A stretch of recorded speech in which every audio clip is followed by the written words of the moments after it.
In the Lab, a Texans podcast that takes a different look at things. Drew Dougherty and John Harris have their lab coats and goggles on, and the Bunsen burners burning. Here's Drew.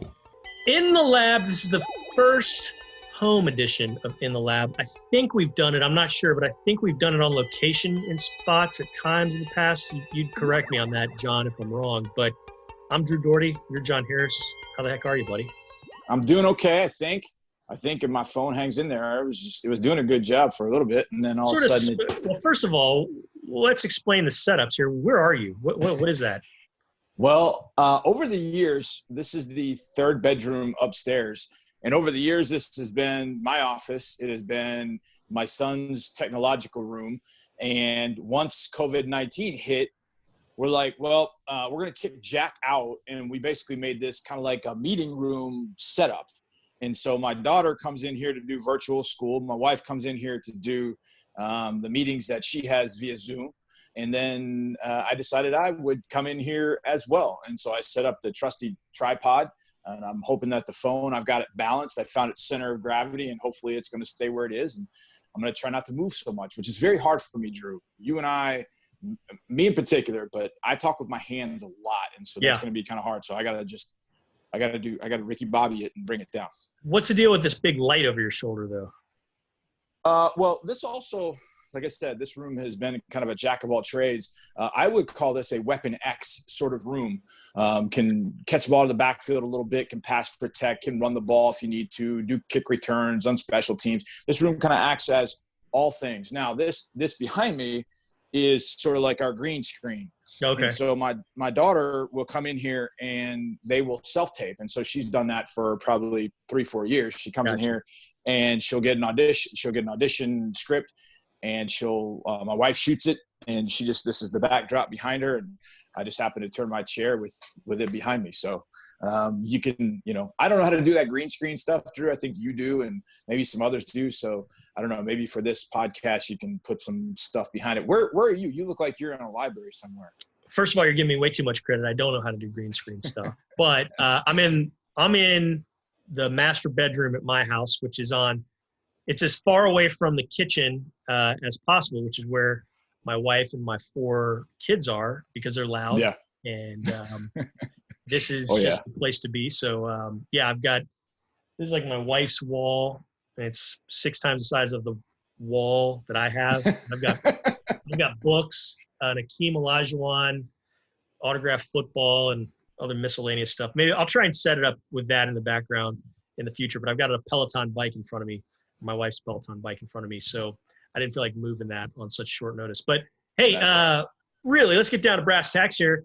The Harris 100 is out, and I'm amped about this because it's like my Farmer's Almanac for the draft, my World Book Encyclopedia, my Roget's Thesaurus. Is it Roget's or Rogets? Or anyways, my Webster's Dictionary. It's the go-to. Yeah.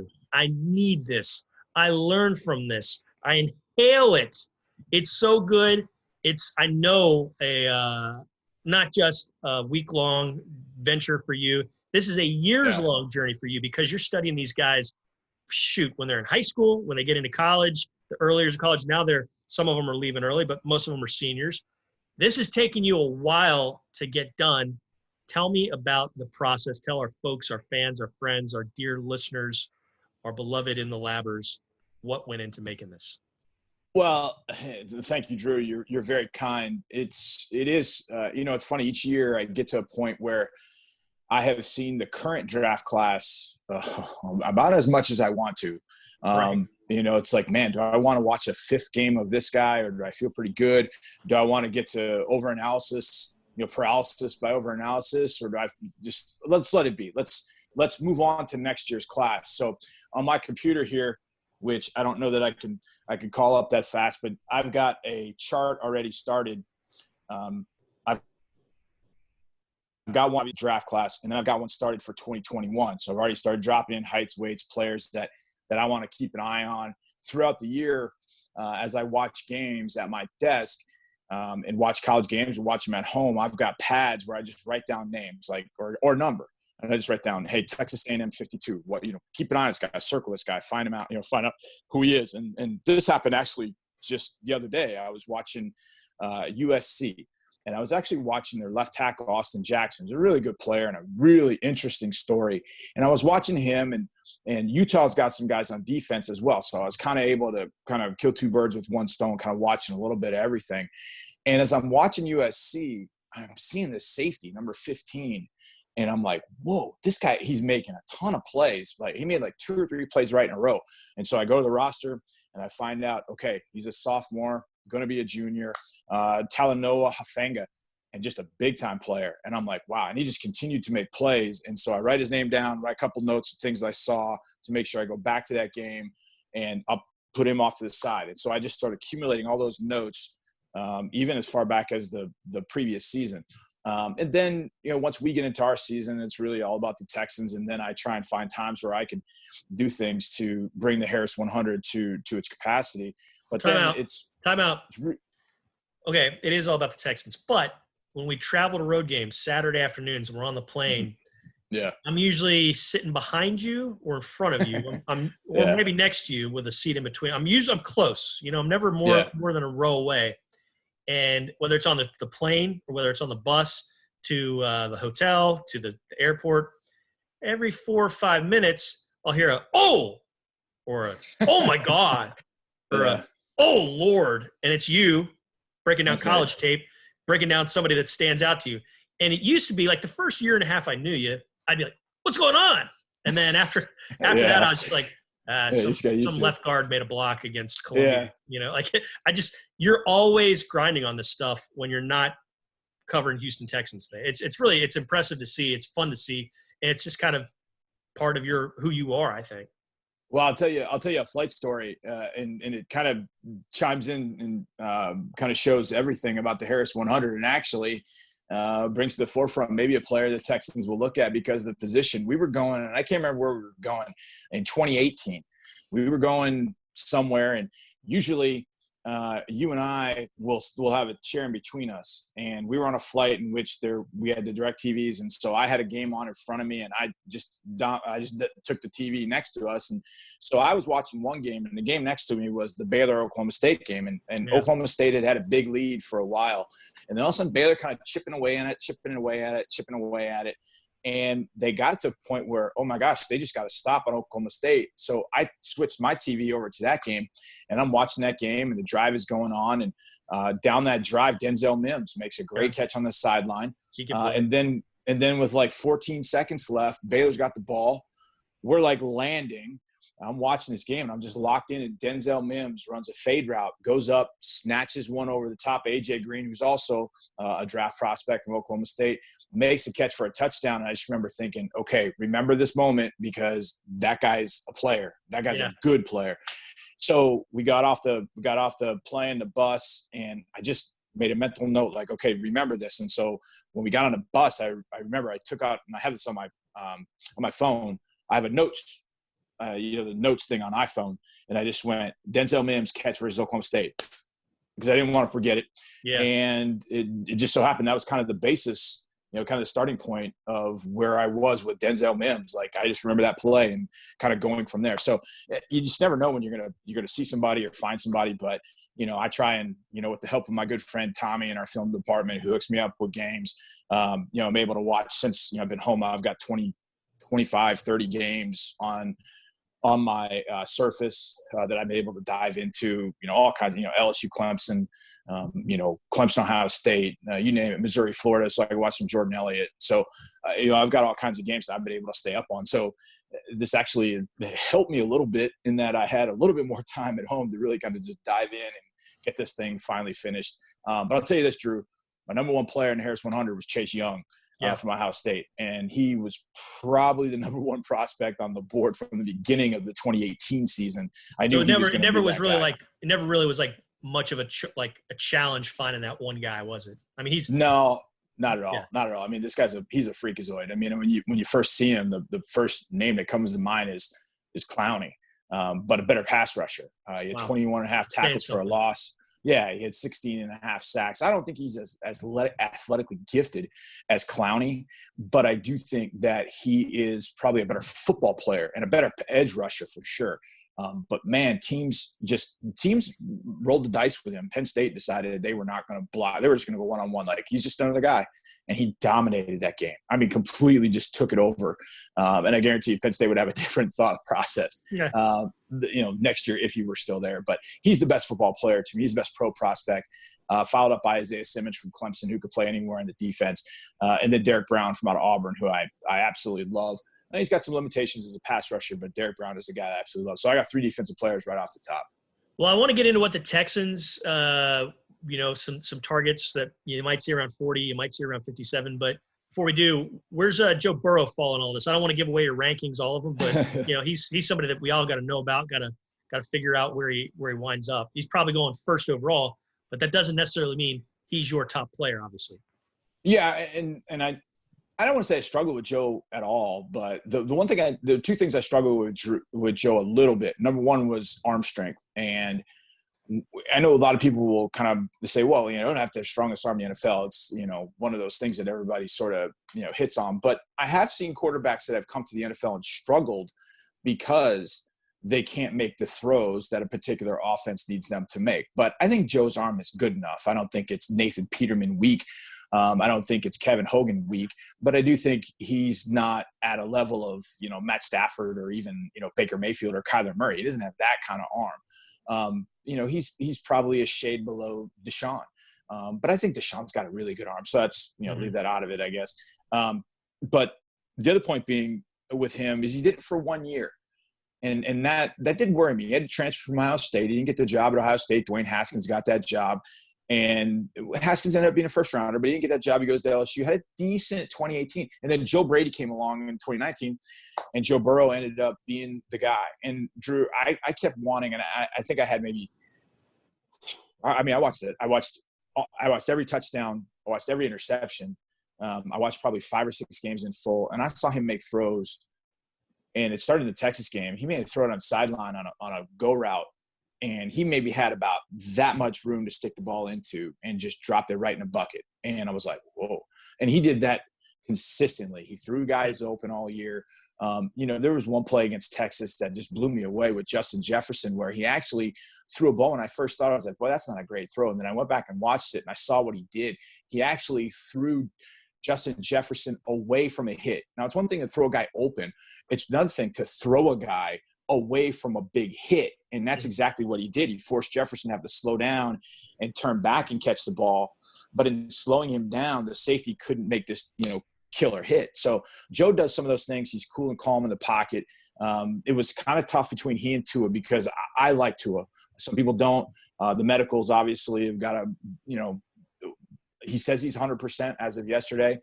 But there's something about Tua that I feel like teammates will follow that guy. And I feel like the same with Joe Burrow. I feel like there's a calm, there's a cool, there's a poise that you need. And Drew, you and I have been around this, this league for a while now. And we've seen guys that don't have that. They don't have that cool. They don't have that poise. And the game eats them up. And I think Joe and Tua both have that. I've got Joe at number 5, and I got Tua at number 6, like right behind him. So they're pretty close. And that was kind of – I had to put one above the other, and I just went with Joe just because I think there's probably a few more throws that Joe makes a little bit easier than Tua does, and so that's why I put Burrow just a shade ahead of Tua. All right. In the 40s, how about let's go mid-30s to 50s, at least on mock drafts that I've seen. Now, I don't know how much this jives with what you've got out there, but I've seen names like TCU's Jalen Ray, the wide receiver. Yeah. One of the Texans at 40. I've seen Terrell Lewis from Alabama, the pass rusher, going to the Texans at 40. There's lots of guys all over the map, lots of guys who've had really impressive college careers that have been slotted or mocked to the Houston Texans. Who are some names to watch in that 35 to kind of 50 category there for that 40th overall pick, which the Texans got from Arizona in the DeAndre Hopkins, David Johnson trade? Well, I think 40 is a nice spot, to be honest with you. Last year, I think it was at 39 or 40 where the Buffalo Bills got Cody Ford.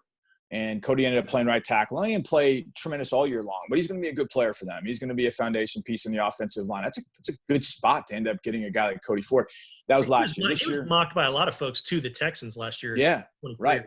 Yeah. Exactly. So, 40 is a good spot to be. I think they're let's just take them by position. Wide receiver. I think T. Higgins could be a guy that he's been mocked, yeah. He's been mocked there from Clemson. You have Denzel Mims, who I just mentioned from Baylor. Now, I do think Mims is catching fire. He's climbing, so he may not be there at 40. But, man, what an athlete. And he's steadily climbed. But I think T. Higgins will be there. Here's a guy to watch, and I think he would be really dynamic. You mentioned Jalen Ray, and I'm a big fan. I know his agent really well. I was asking his agent at SeaWorld. I didn't know he had Jalen at the time. And I said, well, so who you got this year? And he named a couple of players. And he said, Jalen Ray or not. I went, whoa, you got Jalen? He goes, yeah. And I was like, oh, I love this guy.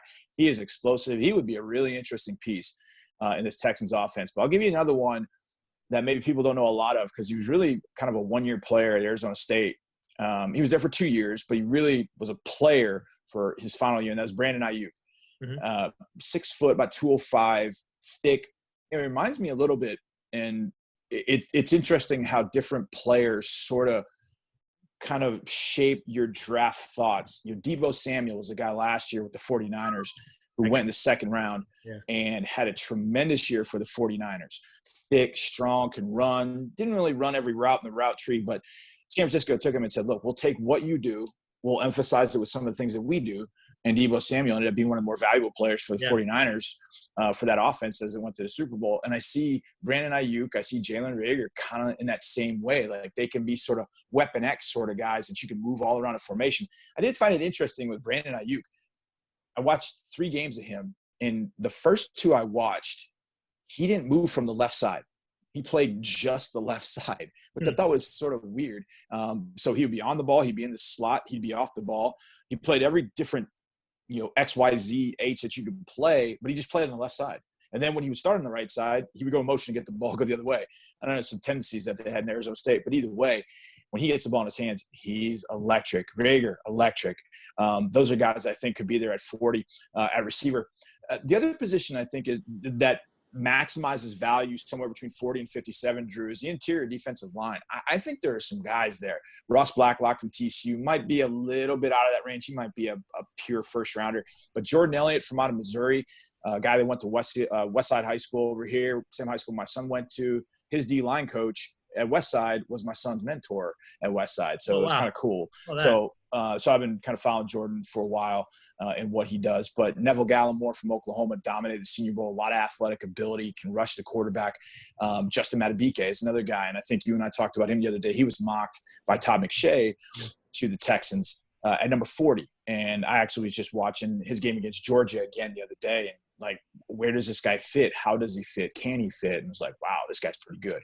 So Justin Madubuike is another guy. So I like the defensive line, interior defensive line. A lot of people don't, but I've watched these guys and thought, man, you don't need these guys to come right in and be starters right away. But like Charles Omenihu, can these guys come in and give you pass rush right away? And I think they can. And that's why I like those guys somewhere between 40 and 57. That's something the Texans really need. I mean, you think you're going to get more from Jacob Martin this year. You think you're going to get something from Duke Ejiofor, a little bit more from Omenihu, but you want to keep layering on, as we've talked about many times throughout these podcasts, throughout videos that we do, and so on and so on. And then let's push back. Let's say 50 to about 65 in that range that you got on your top 100. Texans are picking 57th, obviously, with their pick in the second. What are some names we might see there? You haven't brought up cornerback yet. It's a great point. And one of those cornerbacks that I could see them looking at, I think I have him right at 56, maybe 55, 56, somewhere in that range, is Damon Arnett Jr. from out of Ohio State. Confident dude, bordering on cocky, but doesn't run exceptionally well. But when you watch him on tape, he is tough. He's feisty. He's one to come up and fight you. He is going to back down from anybody. Now, he doesn't run exceptionally well. But I just love how tough he is, how feisty he is, and how much he gets after it. And he's played a lot of big football games, played for one of the best universities in the country. He's played against some of the best. He went against Justin Ross and T. Higgins at Clemson in that semifinal game. So Damon Arnett Jr. would be a guy that at 57 would be great. Jeff Gladney is another guy now. He's probably closer to the 40 range than 57. But some teams might look at – he's been mocked out of TCU. He's been mocked to the Texans by a few different experts, I suppose. Yeah, and he's a shade under 5'11", and so I think some teams are going to look at that and a little shorter. Does he have to be a nickel? But he played outside of TCU.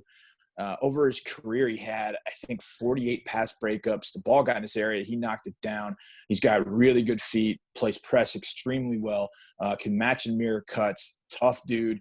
He'll come up and hit you. There's a lot of different things to like about Jeff Gladney. That would be a guy that I would really like. Another agent friend of mine, that's his guy. I didn't know either.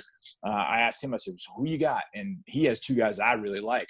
And I don't know if 57 is a little too high, but Antonio Gibson is kind of a wide receiver, running back mix, kind of a weapon X, as I've been calling him. Antonio Gibson from Memphis is a guy to keep an eye on, maybe in the third round for the Texans. But he had him, and he's also got Jeff Gladney. So I was like, I hope I'm calling you on one of these draft nights saying, thank God your guy ended up with us, because Gladney or Gibson would end up being really nice fits for the Texans.